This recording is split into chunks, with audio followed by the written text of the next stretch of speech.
চা বাগানের মালিকের গ্রেপ্তারের দাবিতে বিক্ষোভ। এবার রাজ্য সড়ক অবরোধ করে বিক্ষোভে নামলো চা শ্রমিকরা।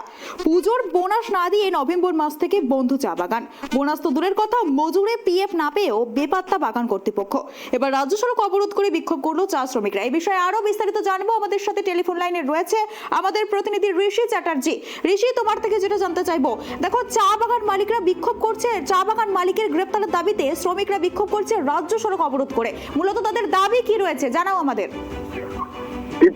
তোমাকে জানিয়ে রাখি, নভেম্বর মাস থেকে শিলিগুড়ি মহকুমার যে তিরানা চা বাগান রয়েছে, সেই চা বাগানের শ্রমিকরা কিন্তু পিএফ, বোনাস এবং মজুরি, তাদের এক মাসের মজুরি সেটা কিন্তু দেওয়া হয়নি। যার ফলে কিন্তু মালিক পক্ষকে বহুবার বলার পরেও তারা বাগান বিক্ষোভ দেখায়, বাগান বন্ধ করে তারপরে তারা মালিক পক্ষের সাথে কথা বলার চেষ্টা করে, কিন্তু মালিক পক্ষ তাদের সাথে কথা বলেনি। পরবর্তীতে আবার বহুবার কিন্তু তারা বাগানে গেটের সামনে বিক্ষোভ দেখায় এবং ট্রেড ইউনিয়নের তৃণমূলের যে নেতা রয়েছে নির্ণয় রায়, নির্জল দে, তিনি উপস্থিত ছিলেন। সেই সময় কিন্তু আমরা ট্র্যাক্টরি পর্দায় সে দৃশ্য তুলে ধরেছিলাম। আবার কিছুদিন আগেই কিন্তু বাগানের শ্রমিকরা আবার সেই পথ অবরোধ করে বিক্ষোভ দেখায়। তিরানা পানিঘাটার যে রাজ্য সড়ক রয়েছে, সেই রাজ্য সড়ক অবরোধ করে বিক্ষোভ দেখাতে থাকে। আজ বেশ কয়েকবার কিন্তু শ্রম দপ্তরের সাথেও কিন্তু সেই শ্রমিকদের কিন্তু মিটিং হয়। গতকালও শিলিগুড়িতে একটি মিটিং হয়েছে, সেখানে কিন্তু মালিক পক্ষ উপস্থিত হয়নি। তবে মালিক পক্ষ কিন্তু বাগান বন্ধ করে পালিয়ে যায়।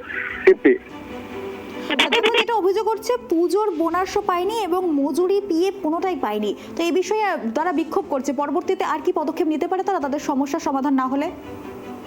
তারা চাইছে, শ্রমিকরা চাইছে যে বাগান বন্ধ রয়েছে, অন্যদিকে তারা বোনাস পায়নি, তারা খাবে কি? বাগানের শ্রমিকরা যারা বাগানে কাজ করেই তাদের সংসার চলে, কিন্তু এখন তাদের হাড়ি উনুন জ্বলছে না, তা নিয়ে কিন্তু খুবই চিন্তিত।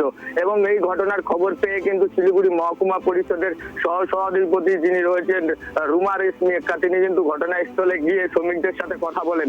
এরপরে তিনি আশ্বাস দেন যে বিষয়টি মুখ্যমন্ত্রীর নজরে আনার জন্য তিনি আশ্বাস দেন মুখ্যমন্ত্রীর সাথে কথা বলা হবে এবং দ্রুত যাতে তারা বোনাস এবং তাদের যে প্রাপ্য টাকা, সেই টাকা যাতে তারা পায়, সেই আশ্বাসের পরেই কিন্তু পথ অবরোধ উঠে যায়। ধন্যবাদ ঋষি আমাদেরকে এই বিষয়ে বিস্তারিত জানানোর জন্য। আবারও জানিয়ে রাখি, চা বাগান মালিকের গ্রেপ্তারের দাবিতে বিক্ষোভ, রাজ্য সড়ক অবরোধ করে তারা বিক্ষোভ করলো চা শ্রমিকরা। এই বিষয়ে বিক্ষোভকারীরা কি জানিয়েছেন একবার শুনে নেব।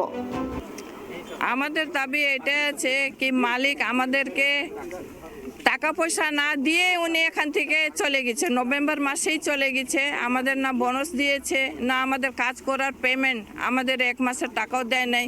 হ্যাঁ, তারপরে এই যে গ্র্যাজুয়েটি, পিএফ, এইগুলা পয়সা দেখেন আপনার চোখের সামনে কত টাকা ডিউ বাকি আছে।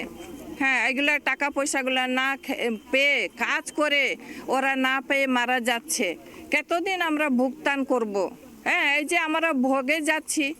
হ্যাঁ, তাই জন্য আমরা এই আন্দোলনটা আমরা উঠাইছি কি আমাদের যত দেওনা পাওনা আছে, আমাদের যেটা হক আছে, আমাদের হকের দাবিটা দেখ মালিক। আমরা এটাই চাই। কতদিন আমাদেরকে বঞ্চিত করে রাখবে উনি? এখানে এসে এর আগেও এসেছিলাম, বন্ধ ছিল চা বাগান। এনারা আমাকে ডাকলেন নিজের মনে করে, নিজের মেয়ের বাড়ির মেয়ে মনে করে ডাকলেন, আমার ভালো লাগলো।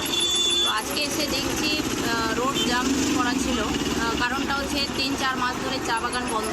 বন্ধ মানেই তো পরিবার বন্ধ, চুলা বন্ধ। তো এরা চলবে কী করে, এটাও একটা বিষয়। তো এটা আমি একজন চা বাগানের মেয়ে, সে দুঃখটা বুঝি, তাদের সমস্যা সেটাও আমি বুঝি।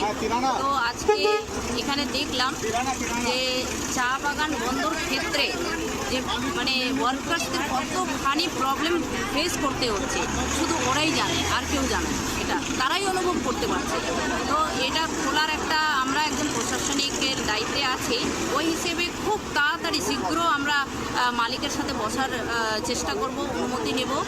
আর নিজের শুধু একটা ব্যক্তিগত হিসেবেও আমি নিজের থেকেও চেষ্টা করব যে ওনার সাথে বসে কিছু সলিউশন হয় কিনা।